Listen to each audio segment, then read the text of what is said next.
We were defending the town of Eugene, which is center mass here on the map. Captain George Puryear is part of the Black Horse Regiment. They're the bad guys. Their job is to throw everything they can at the brigades training at Fort Irwin to prepare them for what they might face in the field. Not only be able to say it, right, be able to demonstrate those effects. Beginning last August, U.S. Army Cyber Command has sent small teams to the National Training Center at Fort Irwin to help the units learn how to defend themselves against cyber attacks and electronic warfare. Black Horse used some of these tools to help stop a tank assault. And as those tanks came through, we had a jammer, again, providing an electronic support by fire. Puryear says they forced the commanders out of their tanks to talk things over, while his Black Horse Regiment rained down simulated fire. Eventually, it was game over. The Russians have reportedly used similar tactics in Ukraine.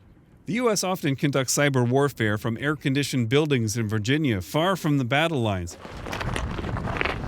For this test, the training was done in the Mojave Desert. They're trying to figure out how much of this know-how they can put in the hands of troops on the ground, fighting someone with intense cyber capabilities, like the Russians or the Chinese. Puryear says they've already learned don't weigh down busy commanders with a bunch of tech talk, or they'll tell you, hey, the amount of mental bandwidth I have to commit to this just isn't worth it. Instead, show them what these things can do. A lot of this is under wraps. A major attached to the Army Cyber Command tells me she was able to convince a group of officers that their commander wanted to meet them at a particular spot. What ended up happening was part of the unit leadership went to that location, and they were actually attacked by the OPFOR. But when I pressed her for how she actually set up the ambush, the public affairs person stepped in. So I'm sorry, I got to jump in here. The ways in which we do it are part of the effectiveness of how it works.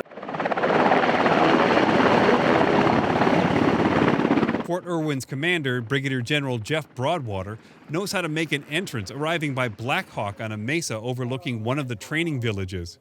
Concentrating on cyber warfare is relatively new.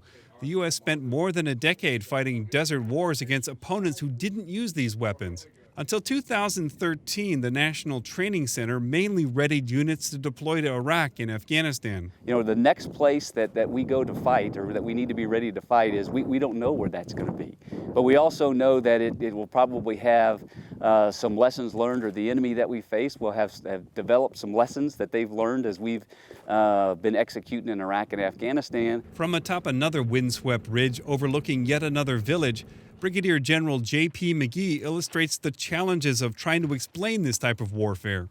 What you can't see right now, but is also working, is we have cyber activities that are going on inside the networks that exist within that city, where they've been able to come in from a distance, exploit into those networks, and then take over devices within that city. McGee served in both the Pentagon and in Iraq and Afghanistan.